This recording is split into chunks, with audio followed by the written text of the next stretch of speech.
সেই আদিকাল থেকে মানুষ অধরাকে ধরার চেষ্টা করছে। দেশকালের সীমা যাকে বাঁধতে পারে না, যুক্তি তর্ক দিয়ে যাকে বোধে আনা যায় না, জগতের সর্বপ্রকার জ্ঞান বিচারে যার ইতি করা যায় না, তার এই বিশেষত্ব দেখেই কবি গেয়েছে, অনন্ত হয়েছ ভালোই করেছ, থাকো চিরদিন অনন্ত অপার, ধরা যদি দিতে ফুরাইয়া যেতে, তোমারে ধরিতে চাহিত কে আর, যত পাছে পাছে ছুটে যাব আমি, তত আরো আরো দূরে রবে তুমি, ফুরাবো না আমি, ফুরাবে না তুমি, তোমাতে আমাতে রব একাকার। তুমি যে আকাশের চেয়েও বড়, দৃষ্টির চেয়ে গভীর, তুমি হলে বিশ্বপ্লাবী মহাপ্লাবন, নয়ন উচ্চারণ অশ্রু, তুমি আমার অবধিহীন অবধি, প্রান্তহীন প্রান্তর। কি করে বোঝাবো দয়াল তোমার মহিমা, ব্রহ্মা বিষ্ণু মহেশ্বর যার দিতে নারে সীমা, কোন আলোতে প্রাণের প্রদীপ জ্বালিয়ে তুমি ধরায় আসো।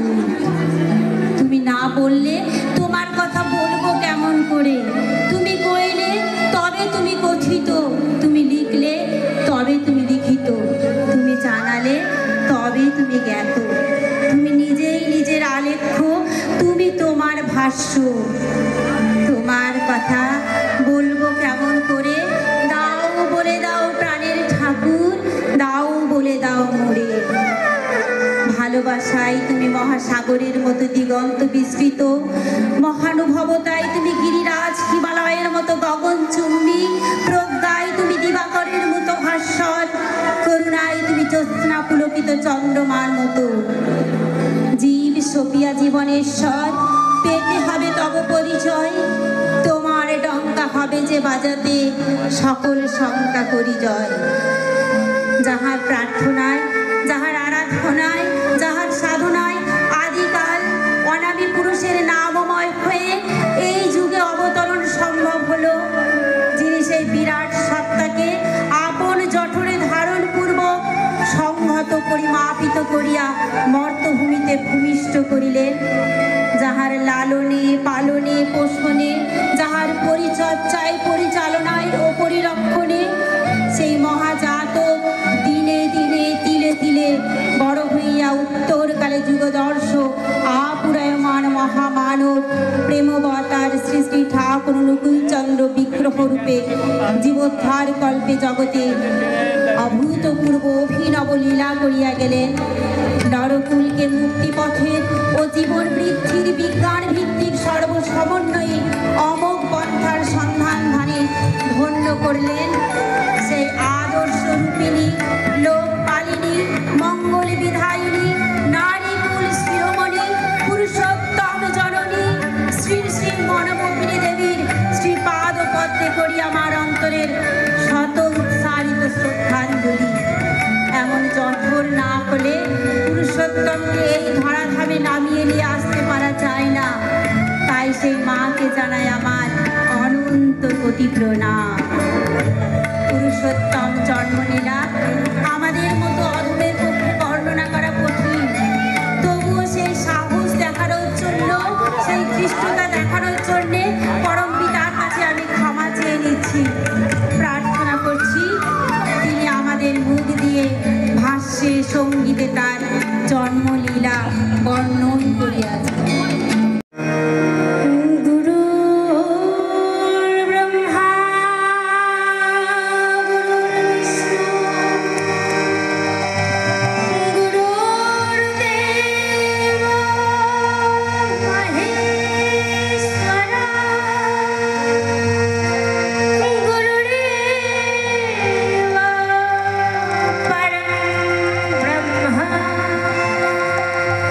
तस्मै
মনমোহিনী নন্দন ভক্তগণ সঙ্গে তোমার চাঁদ বদন বক্ষে আমি ধারণ তোমার চাঁদ বদন বক্ষে আমি ধারণ এসো হে মনমোহিনী নন্দন ভক্তগণ সঙ্গে এসো হে মনমোহিনী নন্দন ভক্তগণ সঙ্গে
পরম প্রেমময় শ্রী শ্রী ঠাকুর অনুকূল চন্দ্রের জননী মনমোহিনী দেবীর জন্ম হয় এই পাবনা জেলার হিমায়তপুর গ্রামে। পূর্ববঙ্গের পাবনা জেলার গ্রাম হিমায়তপুর যেন রতন মানিক কুণ্ডলে শোভে কহিল প্রকৃতির লীলানিকেতন আনন্দ গ্রাম খালি কুলু কুলু শব্দে বইছে পদ্মা পতিত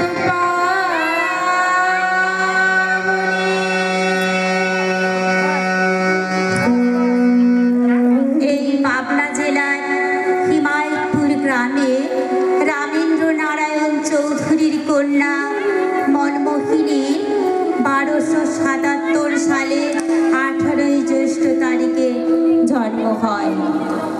মনমোহিনী দেবীর মায়ের নাম কৃষ্ণ সুন্দরী দেবী। জন্ম হওয়ার পর থেকে মনমোহিনী দেবীর ভাবধারা কেমন? মা মনমোহিনী রূপে গুণে ভুবন হলো কালা, আরান খেলে না গো, খেলে ঠাকুর পূজা খেলা, আরান খেলে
তাই দিদিমা কৃপাময়ী দেবীকে বললেন, ও দিদিমা, আমাকে রাধা মাধবের মন্ত্র শিখিয়ে দাও, আমি রাধা মাধবের পূজা করব। এই কথা শুনে দিদিমা বললেন, শোনো শোনো মন মোহিনী, মুখে টিপলে আজও জানি।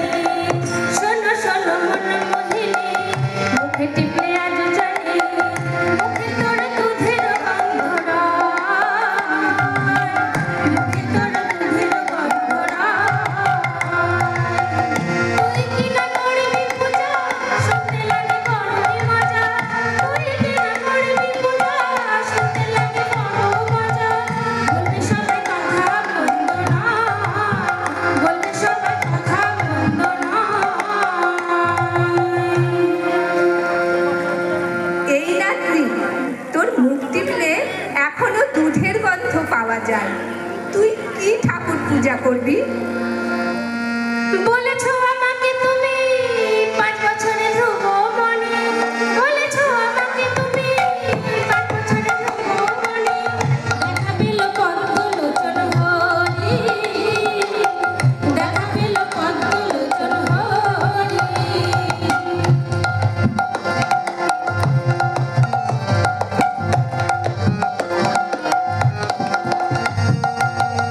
আমার এই 6 বছর পারবো না কেন শিখিতে মন্তর।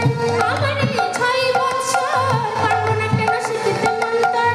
পাবো না কেন কৃষ্ণ গিরিধারী, পাবো না কেন কৃষ্ণ গিরিধারী। বলো বলো ও দিদিমা, বলো বলো ও দিদিমা, কোথায় গেলে কৃষ্ণ পাবো। বলো বলো ও দিদিমা, কোথায় গেলে ঠাকুর পাবো। বলো বলো ও দিদিমা, কোথায় গেলে কৃষ্ণ পাবো। বলো বলো ও দিদিমা, কোথায় গেলে ঠাকুর পাবো। বলো বলো ও দিদিমা, কোথায় গেলে কৃষ্ণ পাবো। বলো বলো ও দিদিমা, কোথায় গেলে ঠাকুর পাবো। বলো বলো ও দিদিমা।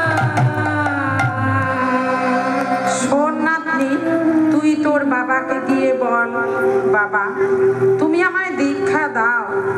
দীক্ষা না নিলে এই মানব জন্ম সিদ্ধ হয় না। তাই দীক্ষা আমাদের একান্ত প্রয়োজন, কারণ গুরুই একমাত্র অন্ধকার থেকে আলোর পথ দেখাতে পারে।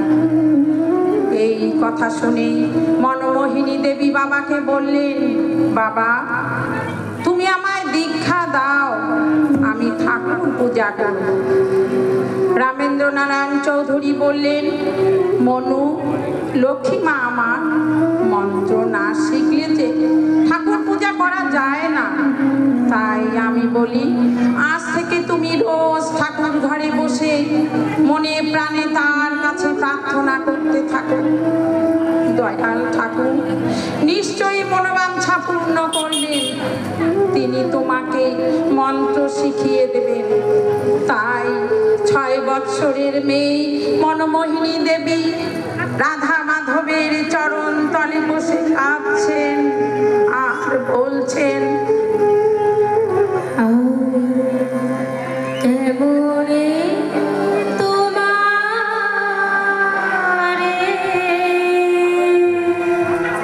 পাই গো দেখা।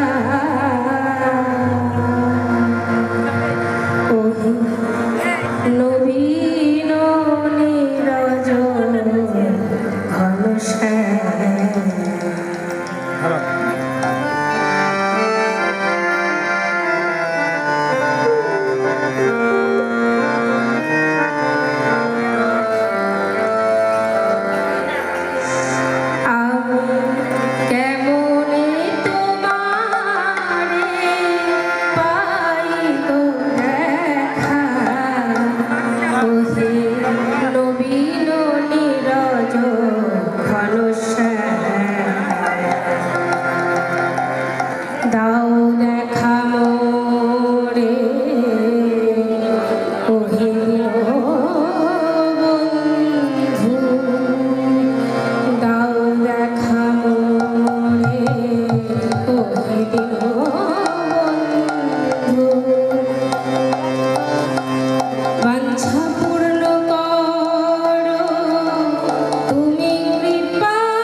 হলো শ্যাম।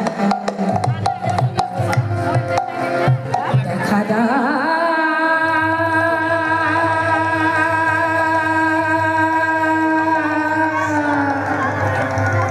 ওহে রাধা মাধব,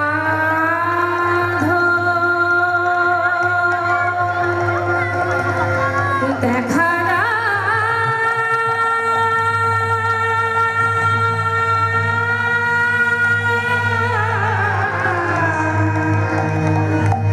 ওহে রাধা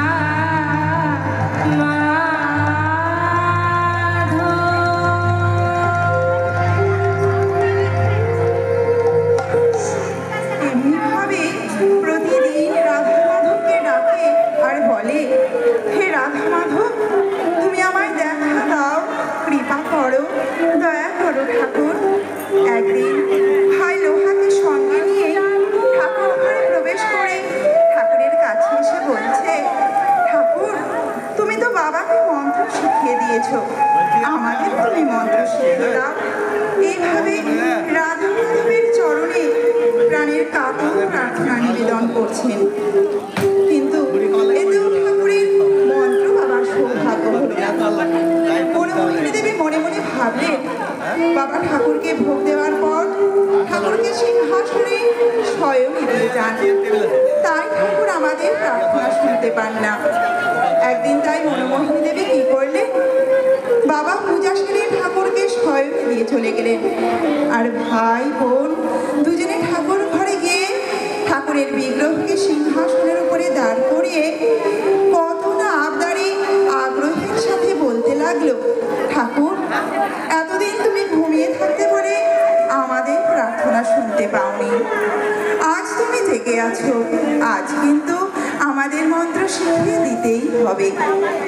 এইভাবে ঠাকুরের চরণে অঝরে কাঁদছে, কাঁদতে কাঁদতে গভীর ঘুমেতে আচ্ছন্ন হয়ে পড়ল। ঠাকুর আর আমার থাকতে পারলেন না। ভক্তের নয়নের জল দেখে ঠাকুরের সিংহাসন টলে উঠল। মনোমোহিনী দেবী দেখতে পেলেন ঠাকুর ঘরখানা অত্যুজ্জ্বল আলোতে উদ্ভাসিত হয়ে উঠেছে। ঠাকুরের সিংহাসন হতে বিগ্রহ দেবতার পিতল মূর্তিটি কোথায় অদৃশ্য হয়ে গেছে। বিশিষ্ট গৌরকান্তি এক জীবন্ত দিব্য পুরুষ, তার পদতলে গলিত কাঞ্চন তুল্য অত্যুজ্জ্বল চারটি অক্ষর জল জল করছে। সোনার হরপে না চার অক্ষরে লেখা, সোনার হরপে না চার অক্ষরে লেখা, পলকে মনোর মনে হয়ে যায় আঁকা, পলকে মনোর মনে হয়ে যায় আঁকা, নাম দিয়ে যাই রে,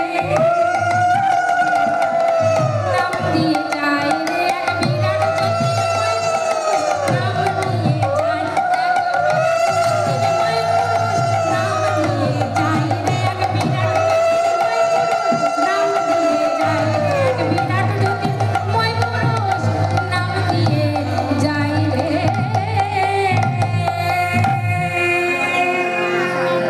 মনমোহিনী দেবী তখন নিদ্রায়। হঠাৎ ঘুম ভেঙে গেল। মনমোহিনী দেবী চিৎকার করে উঠলেন, আমি নাম পেয়েছি। মনমোহিনী দেবীর আনন্দ আর ধরে না। পাড়ার সবাই জেনে গেল মনমোহিনী দেবী সদ্গুরুর নাম পেয়েছে। দেখতে দেখতে মনমোহিনী দেবীর বয়স 9 বছর পূর্ণ হলো। মনমোহিনীর বাবা রামেন্দ্র নারায়ণ চৌধুরী মেয়ের বিয়ের জন্য পাত্র ঠিক করলেন এবং সৎপাত্র পেয়েও গেলেন। কেমন সে পাত্র? শাণ্ডিল্য গোত্রজ শিবচন্দ্র নাম, গোয়াখাড়া গ্রামে বাড়ি, সে যে নিষ্ঠা সম্পন্ন পরোপকারী, বুদ্ধিমান সদা চার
শিবচন্দ্র চক্রবর্তীর সঙ্গে মনমোহিনী দেবীর বিবাহ হয়ে গেল। শিব শ্যাম শিব চন্দ্র সহিত শুভ দিন শিব লগ্নে শিব চন্দ্র শিব চন্দ্র সহিত শুভ দিনে শিব লগ্নে মনমোহিনীর শুভ পরিণাম সুসম্পন্ন হল তখন মনমোহিনীর শুভ পরিণাম আনন্দে স্রোত বয়ে যায় পুরবাসীর মনে আছে আনন্দে স্রোত বয়ে যায় আনন্দে স্রোত বয়ে যায় পুরবাসীর মনে আছে আনন্দে স্রোত বয়ে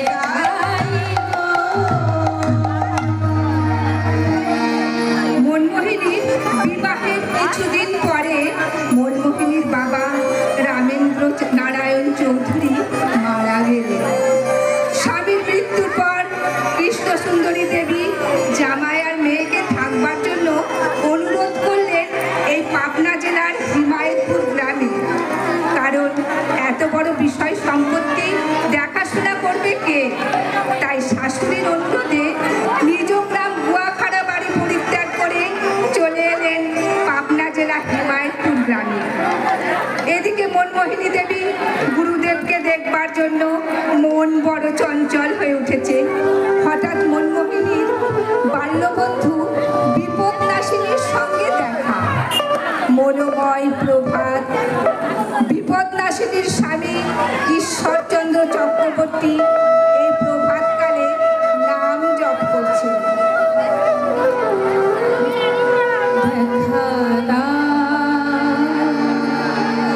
দেখা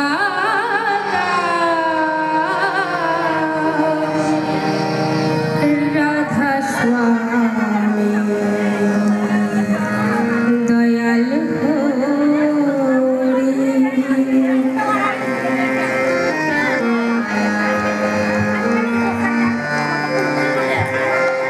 দেখা দাও দেখা দাও রাধা স্বামী দয়াল হরি দেখা দাও দেখা দাও রাধা স্বামী দয়াল হরি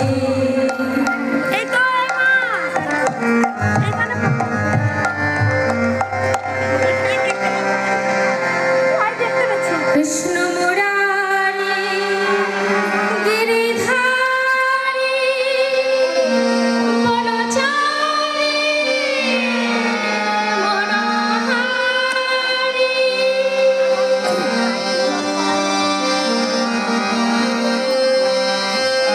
কৃষ্ণ মুরারি গিরিধারী বনচারী মনোহারী দেখা দেখা রাধা স্বামী দয়াল হরি দেখা দেখা রাধা স্বামী দয়াল হরি দেখা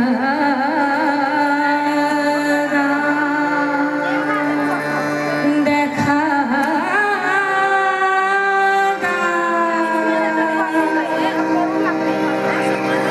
রাধা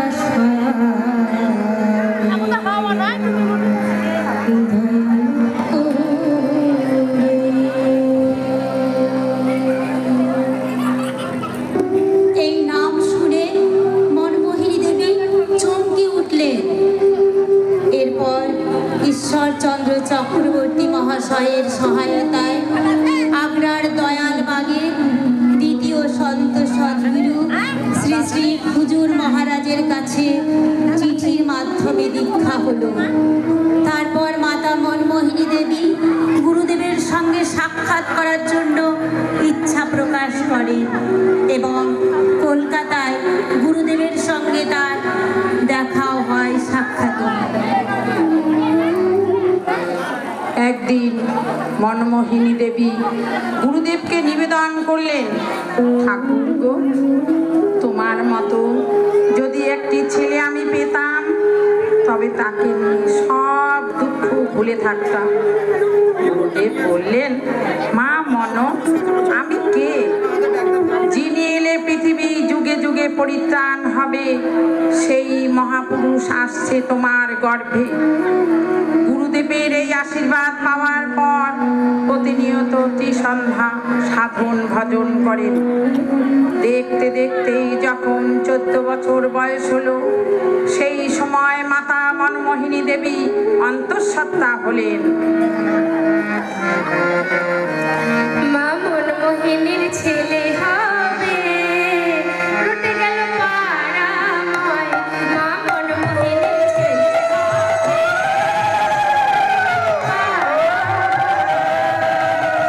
সবার মনে সবার মনে আনন্দ, সবার মুখে তারি জয়গান। রটে গেল পাড়াময়, মা মনমোহিনীর ছেলে হবে, রটে গেল পাড়াময়।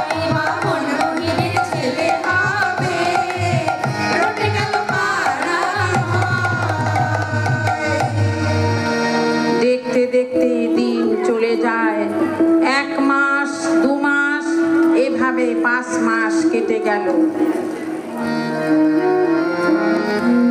5 মাসে পঞ্চামৃত দধি দুধ ঘৃত চিনি, 5 মাসে পঞ্চামৃত দধি দুধ ঘৃত চিনি।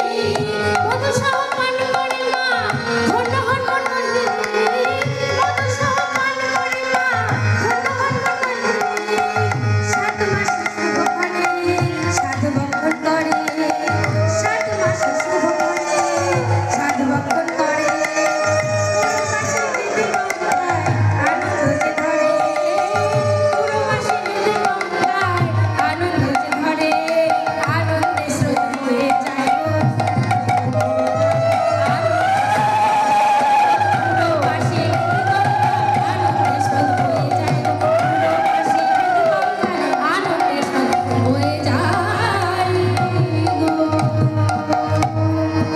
দেখতে দেখতে 10 মাস কেটে গেল, 11 মাসও কেটে গেল।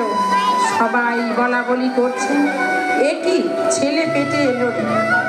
11 মাস কেটে গেল, এখনো প্রসবের কোনো লক্ষণ নাই। এদিকে মাতা কৃষ্ণ সুন্দরী দেবী ঠাকুর ঘরে বসে কেবলই করুণ ক্রন্দনে বিগ্রহের চরণে কাতর প্রার্থনা করেন। বিপদ ভঞ্জন মধুসূদন সদয় হলেন। এই 12 মাসে মাতা মনমোহিনী দেবী হঠাৎ একদিন প্রসব বেদনা দেখা দিল। মনমোহিনী দেবী প্রসব বেদনায় অজ্ঞান হয়ে পড়লেন, কিন্তু মুখে বেদনার কোনো চিহ্ন মাত্র নেই। মনে হয় কোনো এক স্বপ্নে রাজ্যে ঘুমিয়ে আছেন। সবাইকে নিদ্রায় আচ্ছন্ন করলেন। সবাই যখন ঘুমিয়ে আছেন, ঠিক সেই সময় পরম প্রেমময় শ্রী শ্রী ঠাকুর অনুকূল চন্দ্র ভূমিষ্ঠ হলেন। সেই শিশুর অঙ্গ জ্যোতিতে চারিদিক আলোকিত হয়ে উঠেছে। এই আনন্দ জ্যোতিতে সকলের ঘুম ভেঙে গেল। ঘুম থেকে উঠে দেখে এক অপূর্ব জ্যোতি সম্পন্ন গৌরকান্তি মণ্ডিত মস্তক সহস্রবদন এক দিব্য শিশু ভূমিষ্ঠ হয়েছেন। অমনি সঙ্গে সঙ্গে হলুদ ধ্বনি শঙ্খ ধ্বনি, হলুদ ধ্বনি শঙ্খ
প্রতিবেশীরা সবাই ছুটে ছুটে আসছে।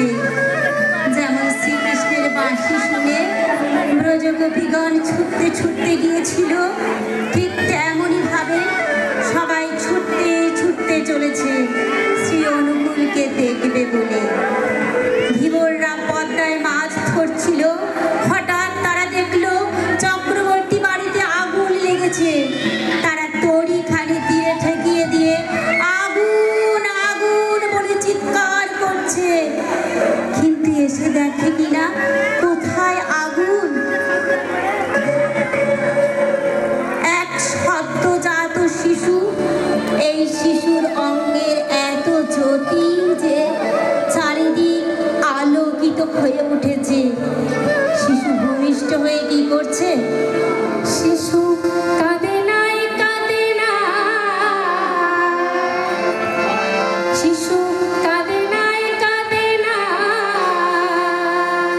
শিশু চতুর্দিকে চেয়ে দেখে কাঁদে নাই কাঁদে না, চতুর্দিকে চেয়ে শিশু কাঁদে নাই কাঁদে না, চতুর্দিকে চেয়ে দেখে কাঁদে নাই কাঁদে না। আমরা সবাই জানি শিশু ভূমিষ্ঠ হয়ে কাঁদে, কিন্তু জন্ম নিয়ে ঠাকুর আমার কি করছে? যেন মিটি মিটি হাসিছে, যেন মিটি মিটি হাসিছে,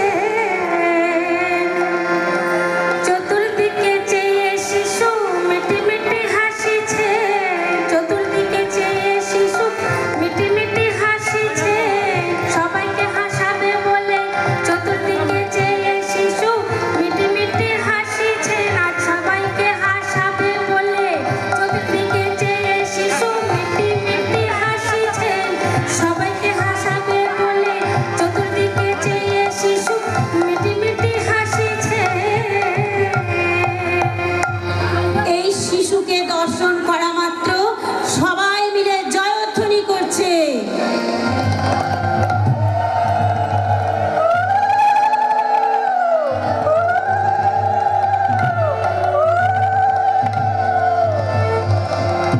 অন্তরিক্ষে দেবগণ করে দর্শন, অন্তরিক্ষে দেবগণ করে দর্শন, দেবতাগণ করে সবাই পুষ্প বর্ষণ, দেবতাগণ করে সবাই পুষ্প বর্ষণ, অন্তরিক্ষে দেবগণ করে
সবাই জয় দিলেন এবং সঙ্গে সঙ্গে বললেন হরি বল হরি বল হরি বল হরি বল হরি বল হরি বল হরি বল হরি বল রাধা বল রাধা বল রাধা বল রাধা বল রাধা বল রাধা বল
বিনাশ করতে এসেছেন, তার জন্মলগ্নে সমস্ত দিক জ্যোতির্ময় আলোর বিচ্ছুরণে উদ্ভাসিত হবে, সেটাই তো স্বাভাবিক।